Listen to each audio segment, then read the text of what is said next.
Hello, welcome back to the Ask Mike show. Mike here as your host, and today I'm joined with Alexandra Kiroi-Bogatyreva, who is a two-time bronze medalist at the Commonwealth Games and an Olympic Games qualifier in rhythmic gymnastics. She is the top rhythmic gymnastics athlete in Australia. Alex, thanks for being a guest on the show. Hi, thank you for inviting me. I'm very excited to be here. So one of the initial questions that I want to start with, because I know next to nothing about rhythmic gymnastics, and I'm sure there are other people listening that watch gymnastics, they do the whole routine, all the movements, they finish, and then my initial reaction is, was that actually any good? Was that good? How do you score? Like, what? In the back of my mind, I watch it, and my eyes follow it around and go, whoa, that was amazing. And then they do the sort of dismount stuff, and they finish and they walk off. And then I go, so was that bad or was that good? Like, what makes a routine good? Like, what's the distinction between all the numbers? Because I would sit there and I would give everybody a 10 because I don't know anything about what goes on. The full routine, well, that was good. 10. What's the system like? Do you know the system, or do you do your best moves and then you pray that you get the result that you want? What's it like? No, I'm personally I learnt the code, I understand it, I know the value of everything because I am very mathematical. I know what everything's worth and I do it. So for everyone who's listening, the basic thing is we have difficulty and we have execution. So you're based off difficulty, which is how hard you do things. So for some people, it may seem easy, but what we actually do could be worth a lot of points, like you said, or execution, which is how well you perform the difficulty. So if you have a step out or you have a bent arm or your leotard doesn't match the music or your music just doesn't match your personality, it could be like that drastic, then your execution would be low. So it's things like these that the judges look for and minus from, your total score. So it's just difficulty, execution. It's also very important to be very artistic and show your emotions on the floor. It's interesting how you bring up that it's not about the score, it's about down from 10. It's almost like they're looking for things to pick up on, to mark you down, rather than just giving you a score. Because some people look at it and go, is that a 6 or an 8? Like, what's the difference? But actually, they're starting at 10 and they're seeing what to take off. Is that right? Yes, for execution, you start at 10 and you go down. However, for difficulty, only recently they opened the score to be open. So you can go over 10. It's a very new thing. So now girls are hitting, the 30 mark, the 25 mark, which is for us like unbelievable. So yes, for execution, you count down from 10. And for difficulty, you can have an unlimited score. And the more you do, the higher your score is. Are there any tricks that are, shall we say, straightforward, but have like a big return in terms of the scoring? Is there anything in particular that the judging system favors? Like, if you throw something, is that better than like a twirl, say, or anything that you would work on that is easy even to begin with, but you look at it and go, I know that's going to be like a high return on the move that I'm going to do? Yes, it definitely depends on the type of gymnast you are. Example for me, I do a lot of hard throws because that's what I'm good at. I'm good at precision, I'm good at counting, and I'm good at my maths. So it's easy for me to know where I'm going to throw and do my things. However, for some people, like you said, it's good to twirl and to pivot. And through that, the more they pivot, the higher their score is. So it's very important for the coach to find like the benefits and the strong aspects of a gymnast and to focus on that to build the score. That makes perfect sense, because it's like, stick to your strengths and you'll do better than trying to do something that isn't your style. It's like a second-rate version of that, as opposed to a first-rate version of something that you're actually quite good at. Yes, you can say like that, yeah. So you you've competed in the Commonwealth Games, and I know that you're either en route to or already have qualified for the Olympics. Now, I'm aware that they're like 4-year cycles in terms of like the events and the competitions and things. How do you structure 4 years? Now, from other sports like running, let's say, you might do like 5K runs, 10K runs, half marathons to build up to the big day, the marathon that you want to run. Is gymnastics and rhythmic gymnastics, is that the same kind of thing where you're still competing, still training, and then your aim is to peak for that 4 years? It's similar in the aspect that you set your goal for the Olympics and you build up towards it. So 4 years ago, I can say I was a junior, only becoming senior. So I didn't have the Olympics as my short-term goal. It was definitely ultimately my long-term goal. However, I began with transitioning from my, little age to becoming a senior proper athlete competing against, 25-year-olds. So it's a slow, gradual process of becoming and getting closer to, qualifying for the Olympics. So as I got closer, Commonwealth Games, that was my goal. After Commonwealth Games, being the number one Australian athlete, slowly, the steps build up and you eventually become very close to, hitting the Olympic spot. Is it based on points then? Do you accumulate points for a place that you get and there are qualifying number of points before you're considered for the Olympics or the Commonwealth? Because one of my sports that I used to coach tennis. So a lot of my background in terms of sports and individual sports, I'm probably uniquely positioned to ask you quite picky questions. So if they're a bit intense, then I'll apologize in advance. But is that how it works? Is it a ranking system and a point system? And then if you hit their cutoff, then you're then considered for the Olympics and the Commonwealth Games? For the Olympics, I can say that it's going to be qualifications next year. There's one competition that will ultimately decide who's going. However, before that, you have to be consistent. You have to be, number one in Australia, because if you're coming number 10th, then, then you kind of drastically progress. You have a lower chance of, qualifying only because you're inconsistent and you went from a low ranking. So yes, it is based off ranking. However, we don't accumulate any points. There is no tally. You just have to, we were notified that you have to do really well at this competition. You have to come first. You have to maintain your first place position. And then Gymnastics Australia will choose who they want to go. For Commonwealth Games, it was a very similar process as well. Right, cool. It's interesting how it's not just about the one competition, it's about how consistently you are as well. Is there anything that you can speak to for how you're able to do that for, let's just say, I wouldn't say the 4-year cycle, but they might pick it closer than that in terms of like how they match up the consistency element? Like how long is consistent? Is it 4 years? Is it 12 months? Like what's the system that you would follow yourself for when, because you're aiming to qualify, right? As of recording this, you're aiming to qualify for the Olympics. So do you base it on a 12-month cycle? Is that what they would base it on? Or is it a longer duration of time? I would say a longer duration of time. I reckon they do focus on even your junior results, because if you were, someone at the back, not very, noticeable, it's a little bit more difficult for you to become higher up, high-ranked gymnast. So definitely long-term. However, for the 12-month cycle example, I was number one ranked in Oceania for the World Championships in 2019. They're going to be focusing on that result as well and taking that part of the qualification process, because I was number one ranked in Oceania, which is the quota spot for us. So they do take long term. However, it's based mostly on short term, only so they can see the consistency of the gymnast.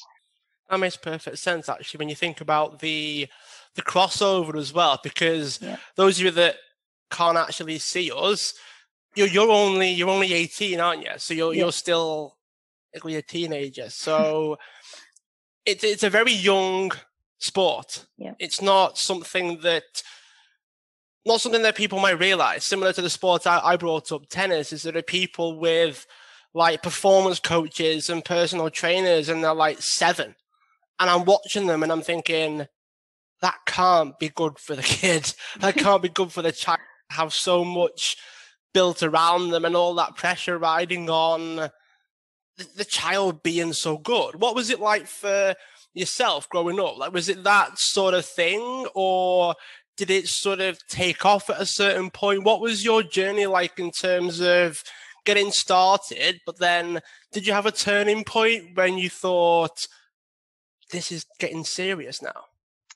Definitely. I can say when I was little, I have been brought up in a specific way. My whole family is Russian, and, hard work is something that's valued in our family.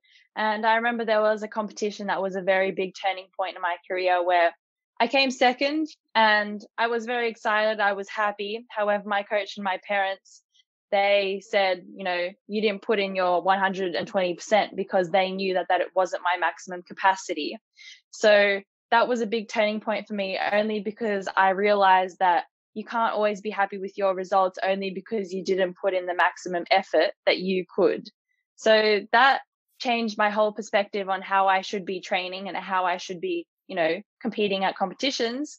And since then, everything I do, I put in 120%, and I make sure I do it as best as I can, because then I know that I did everything I could to achieve my goal.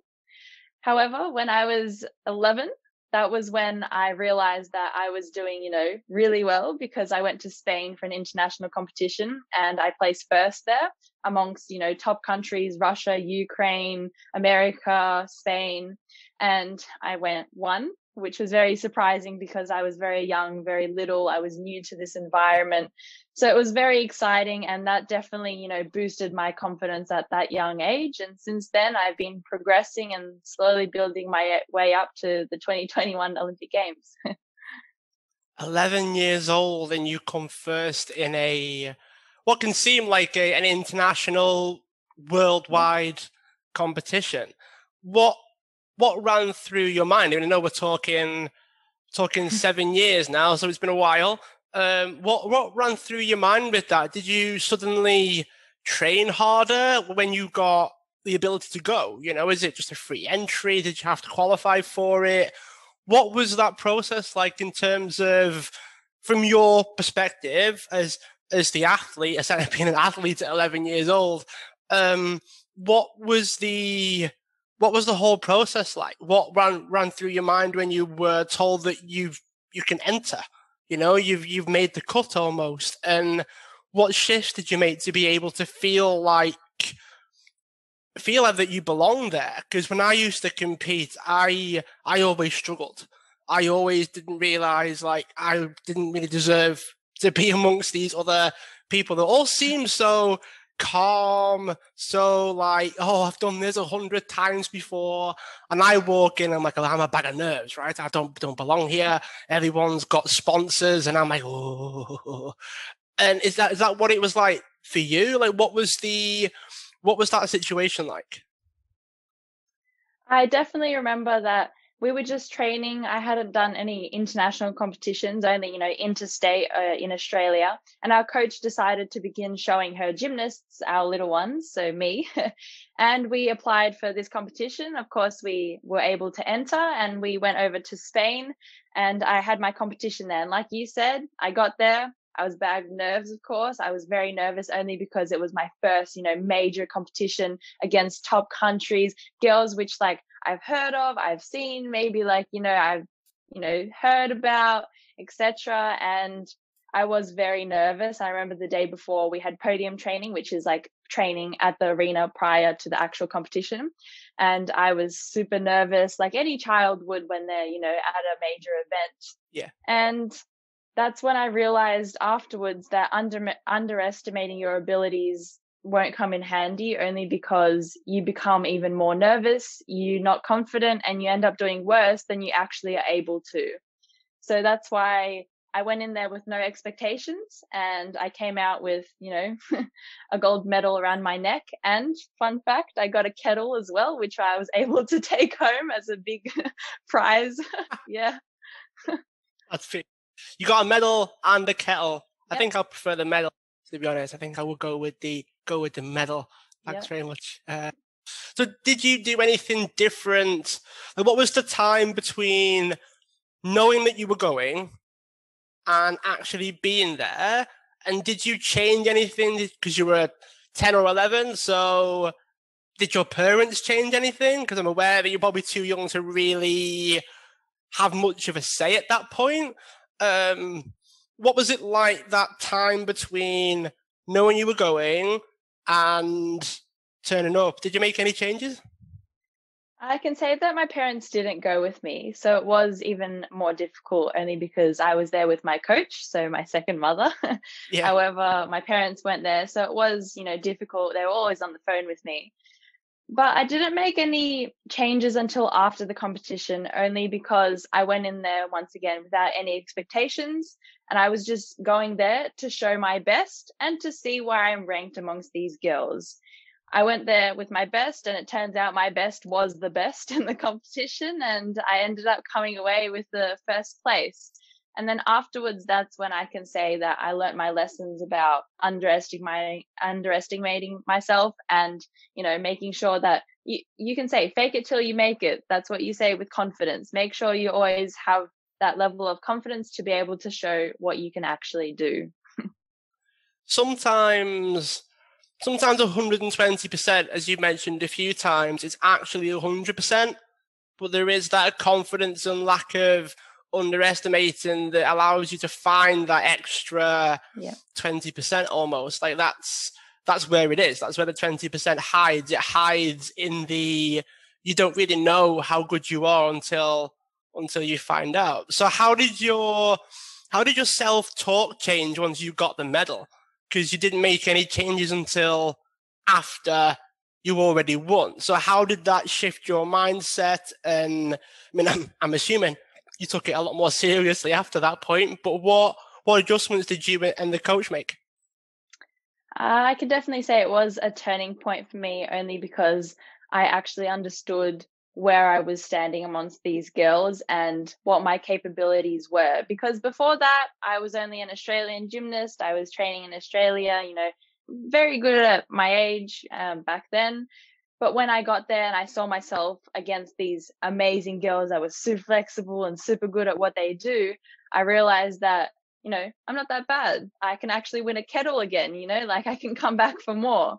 So it was kind of just a shift in the way I began training afterwards, because my coach and I, we started working more seriously. We started participating in more overseas tournaments, and that's when, everything got more serious and eventually led to Commonwealth Games and World Championships. Did anything change in terms of your own level of commitment? And I say that because when you start to take things seriously, things do tend to change. There's a bit of a shift in your own energy around it. Sometimes there's like, oh, I've got to do this because I'm preparing for the Commonwealth Games, or any of that sort of, I've got to be more committed and it looks this particular way. Is that what happened for you, or was it a bit more of a natural thing?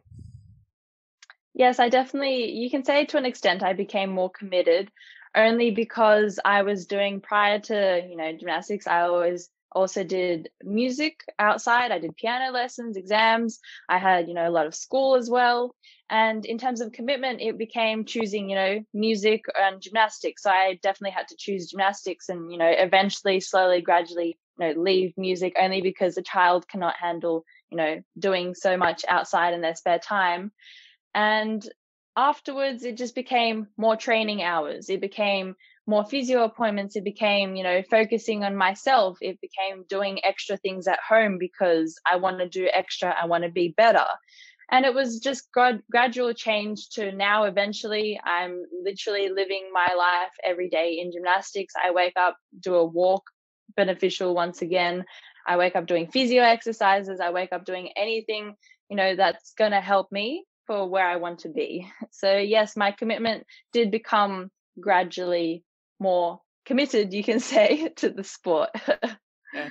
It's interesting because from a young age, a lot of people encourage children to do a lot of different sports. There are so many different schools of thought on it. And I know from my experience when it comes to tennis is that like cutting away of sports and activities, if you will, happens much earlier. Like it happens like before they're 10. It happens before they're 6 in some of them. They pick up a racket, they find that they're good, maybe their parents played, and it's like, right, we'll do a couple of sports that involve holding something as well. So it's funny how the parents would turn around and go, right, well, you do loads of sports, but they'll all involve rackets or bats, so that no matter what, you're holding something. And there's a part of me that was like, but the children that play football are better than the children that will play cricket and things like that, because of the sort of transfer over of like skills and things. With gymnastics, it's a little bit different. How much did you do in terms of like the extra stuff? You mentioned the walk, you mentioned the physio and all those things. How much did you do that you could feel like was affecting the gymnastics, like solely? And then how much did you do that was more about yourself and your mental state and just how you feel? Because I know that'll play a big part in how you do as well. Definitely. I can also incorporate at a young age, I began working with a sports psychologist, which is very beneficial. And till this day, I still work, with them now. And that's what helped me in terms of my gymnastics pathway. And doing the walks, like you said, doing the physio exercises, that was also part of the gymnastics aspect. However, the walks can also be mental relaxation. I was never, not allowed to go see my friends or like miss the movies. Yes, I was restricted in terms of time. And yes, I didn't always personally choose to go only because I wanted to rest or do something. However, that was my mental side and the different aspect, which allowed me to switch from, gymnastics to just a normal life, to be able to, relax mentally and psychologically recharge for training. So once again, it is, outside of gymnastics. However, it does help in terms of gymnastics only because you're able to refresh and reload your mind to be able to go back into training. So it's very, common that you have to make sacrifices for any sport that you do, and they're ultimately worth it. So I did sacrifice a lot, and till this day, it has made me who I am. So, yeah. I appreciate you mentioning that it is worth it, because so often it can get difficult and people start questioning whether it is worth it. And people listening probably just need to hear that it is, Was there a shift when it went from being fun to serious? Because, a lot of people, wouldn't it be cool if he could get paid to do a hobby and things of that nature? And you realize that the fact that you're then being paid for it and you do it full time and it's your thing, that changes the dynamic of the fun element. Talk to us a bit about that. I can definitely say that we do not get paid in Australia for what we do, unfortunately. Maybe someday that will change. Yeah. But when we were talking about that competition in Spain, which I won, which was an international tournament, I can say that was my turning point in terms of prior to that, I didn't fluff around at training. I never did. I was always a very determined kid. I set my goal and I went towards it. But it was more of a fun aspect, socializing, and I worked hard towards what I wanted to. And once I won an international tournaments with top gymnasts, that's when it clicked, where you have to kind of sacrifice, once again, the fun aspect and turn it into, a goal. You begin turning everything into a goal. So you could be, for fun, you could be doing strength exercises, but you end up turning that fun into a goal. So it could be, I'm going to do 15 instead of 10. I'm going to do 30 instead of 15, etc., etc. And that's when it turns into, that gradual turn from fun to actually setting goals and actually starting to get places. It's interesting when you turn it into a goal as well, because I guess when it's just for fun, I suppose there might not be a goal attached to it, because you've got that something that you want to achieve. One of the things that stood out for me was you've got this natural ability to break things down, and this natural ability to break things down from Commonwealth Games to, right, well, what do I do every day?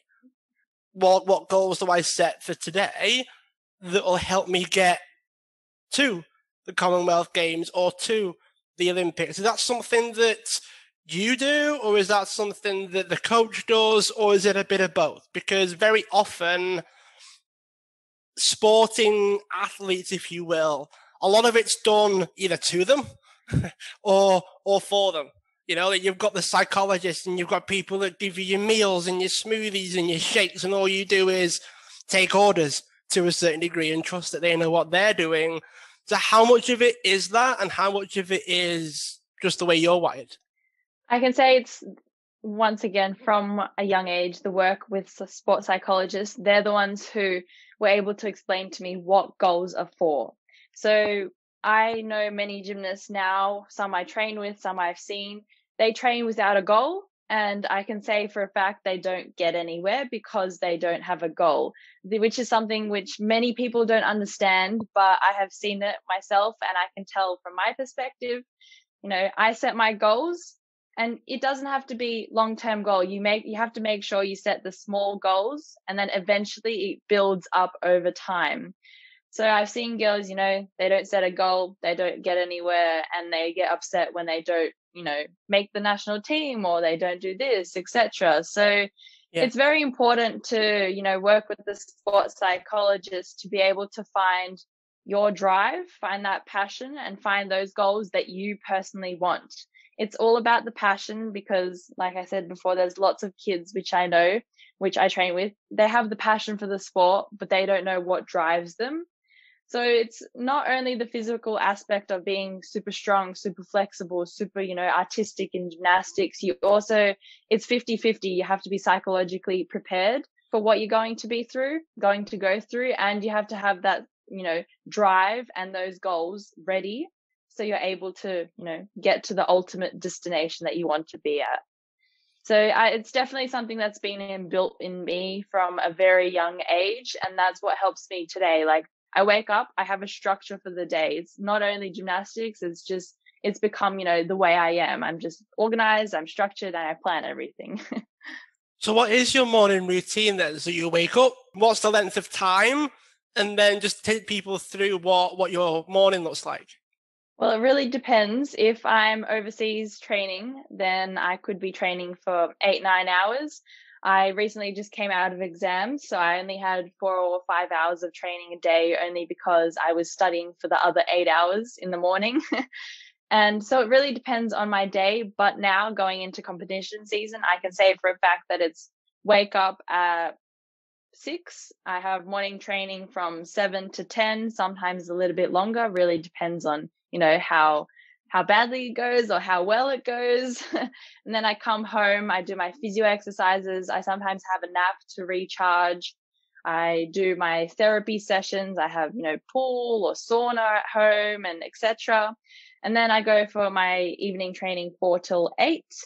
And sometimes it could run over time. Also depends. Dinner, sleep, and redo that all again. And that's how my day goes. Do you have the kind of personality that is okay with that routine? Because it seems reasonably structured. I know you mentioned that. To some people, that's almost like regimented. Like they've bridged that gap from structure to you're up, you do it, you go to bed, you're up, you do it, you go to bed. To some people, that's difficult. To some people, that would grind them down. Do you ever have moments like that, or is it just kind of like, this is just what I need to do?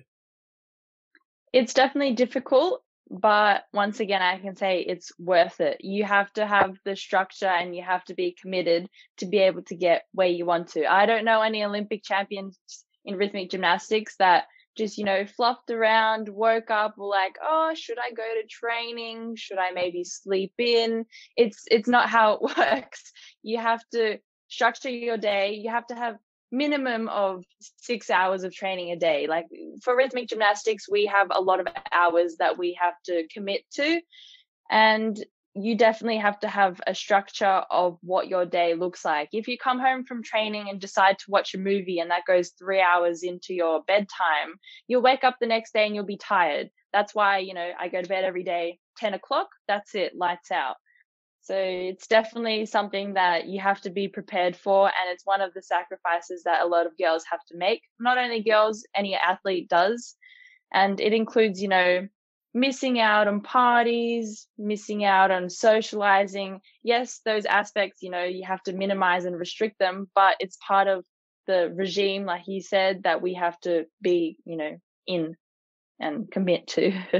One of the things that I do find really interesting just talking to yourself, Alex, is there's a bit of a bridge between rhythmic gymnastics can seem like you're twirling things around, especially to someone that doesn't really understand what the sport is.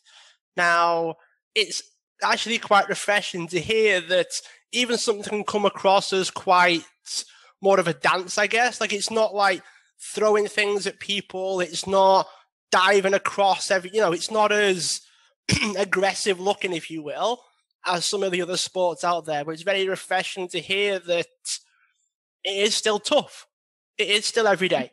It is still regimented. It is still, you're up doing the swimming or the walks or the running or all those things that it takes isn't excluding your sport. Definitely. I can definitely add to that rhythmic gymnastics, it's going to sound biased, but I personally think it's one of the most difficult sports there is. I can definitely name other sports, including figure skating and synchronized swimming, which I personally think that they are the most difficult sports there are.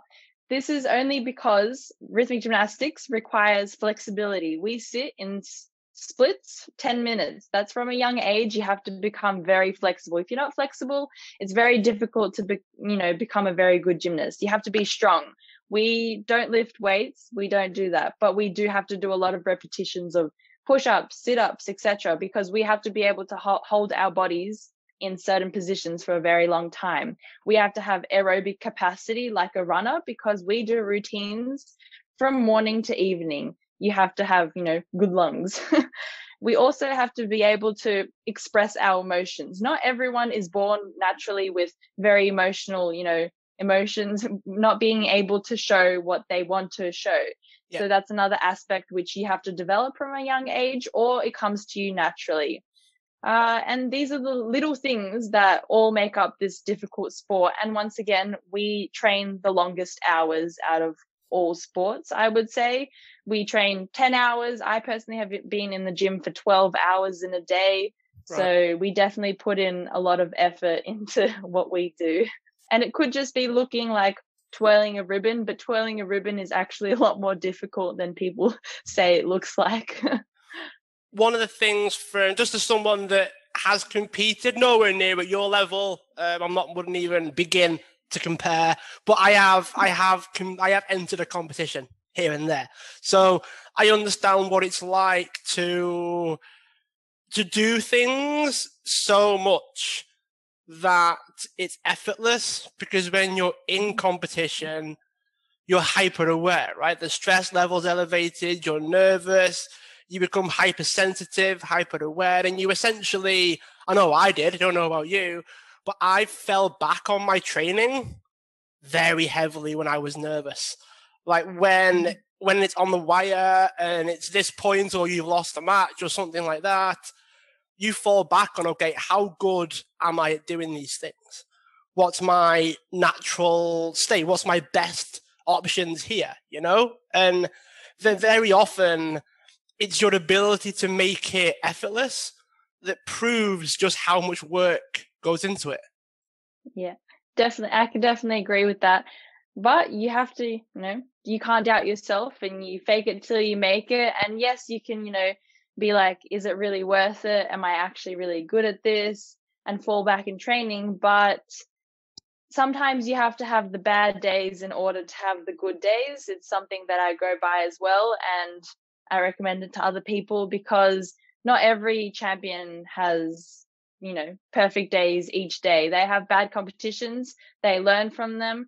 They make a new tactic. They try new things and they progress as an athlete. That's very well said. And I think that very often, again, it's just the impression that people get versus what goes on behind the scenes. And I like how refreshing it is to hear that even a sport that can come across as, this is a bit strange, what are they doing? It's interesting and very, very positive to hear that, it still takes work. It's difficult. It's a massive skill-based sport. But from now to talking to you as well is if you're tired, if you're too sort of rugged, if you're not very flexible, if you're not strong enough, it can be more difficult for it to be a skill, if that makes sense. Like if you're yes, it does. If you're struggling, it's no longer about technique, if that makes sense. It's about how physical you are and how capable you are of doing it. Once you get past that barrier, like everyone at your level is healthy, reasonably fit. You train all the time. So what separates you? Well, it's your technique. It's how good you look. It's how emotional you are. It's how rhythmic you are. And from my own sport and helping other people and talking to other athletes as well, is you need the ability for it to be a technical thing. You need the fitness side. So the only thing that can stop you is their routine is better than yours. A little bit, but I could disagree with you there a little bit, only because I personally don't base myself off other gymnasts. I don't go in the competition being like, oh, she was better than me. Oh, she was worse than me. Oh, what was her score? Or what's she doing now? Only because you have to look in the mirror at yourself to be able to know what you're doing. So you focus on yourself to be able to push the maximum that you can do. You focus on other people, then you're not going to be doing your best job. That's what, I've been taught. That's what my coaches tell me, sports psychologists, and it's what I understand now.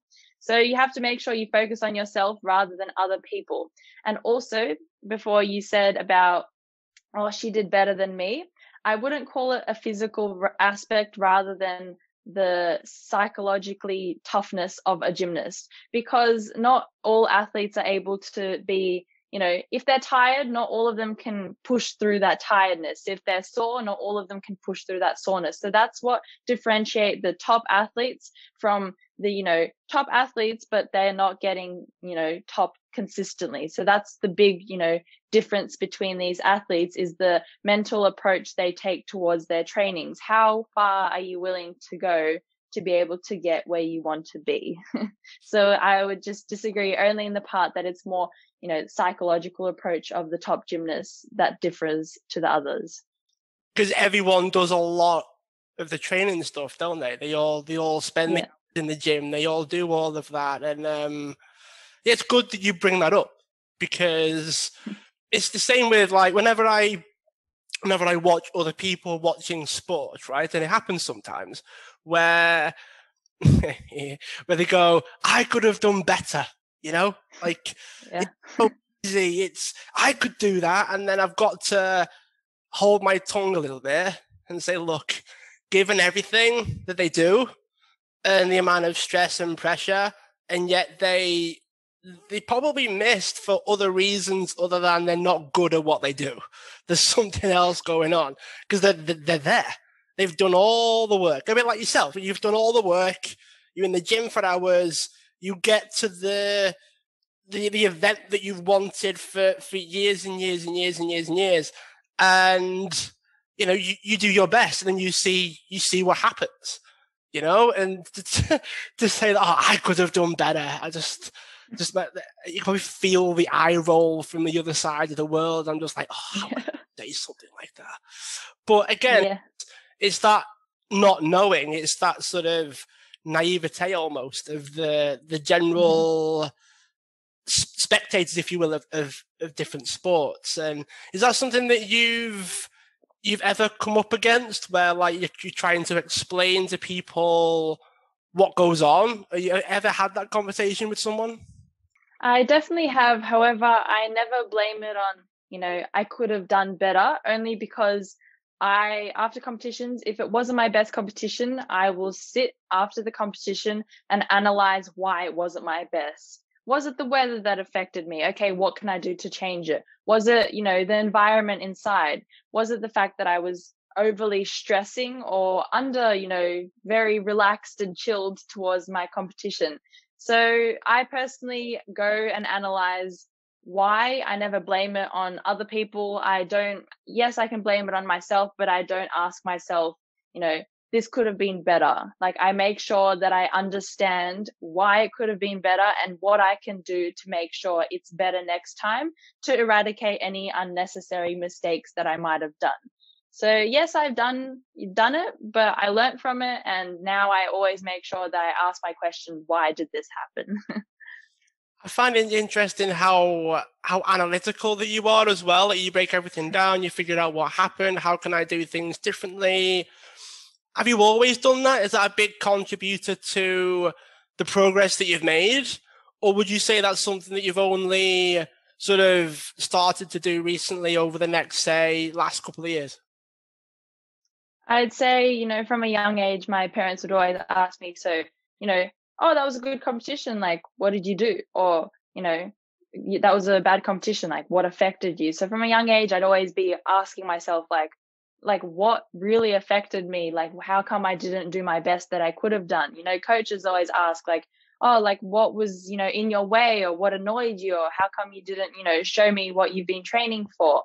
And also, once again, sports psychologists, they always, if I had a bad day, I'd talk through it with them, and we'd analyze it. So since, 11, 10, whenever I started sports psychology, I've always been, analyzing my mistakes. It's also part of my nature, my personality, and I'm a very mathematical person. So everything has to be structured. Everything has to have, an angle, a shape. Everything comes from something. So that's also the way I am and why I think like this.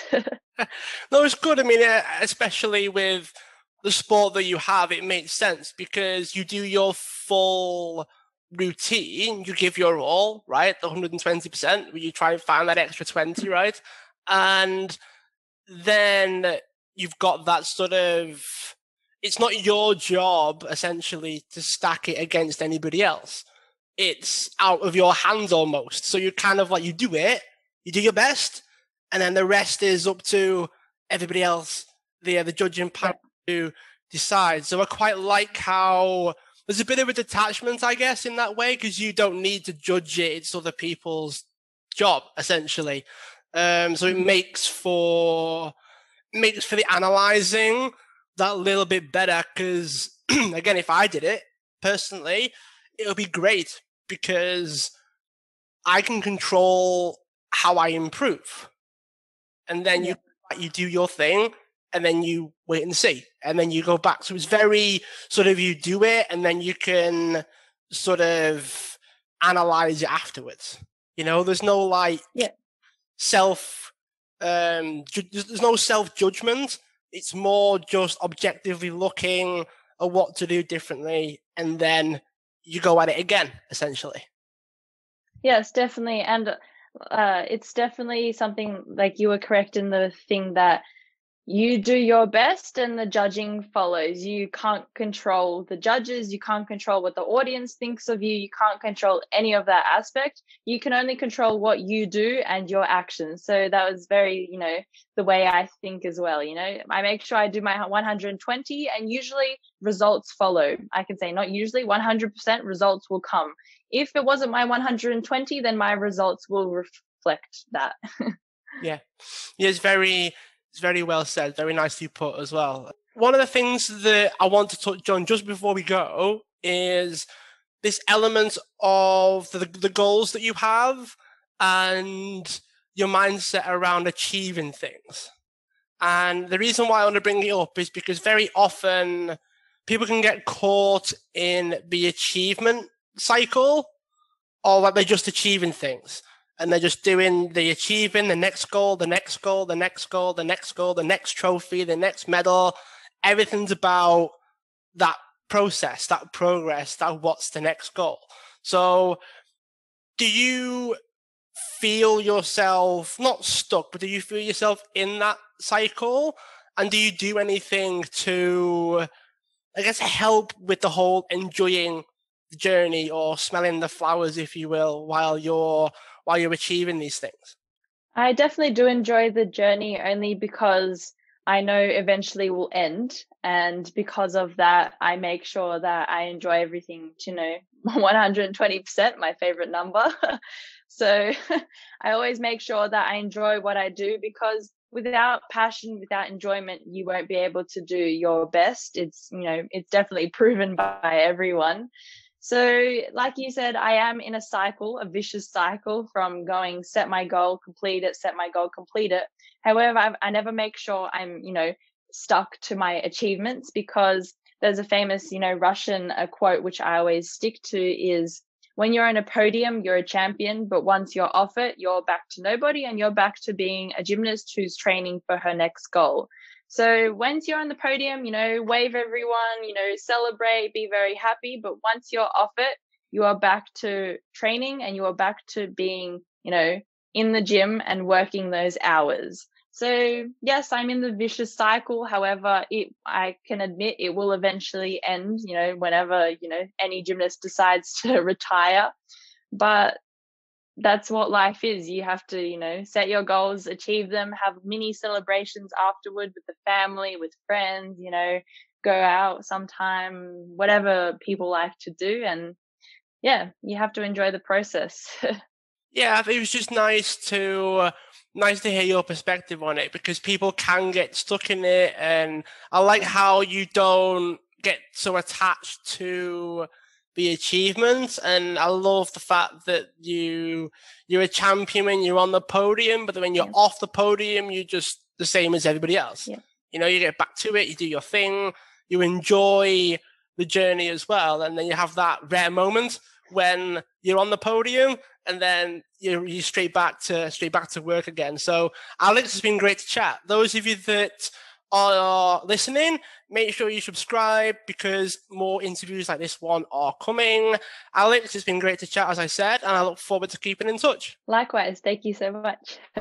You can find Alex over on Instagram and Facebook. They are the two main places she hangs out, and I look forward to seeing you all again on the next episode.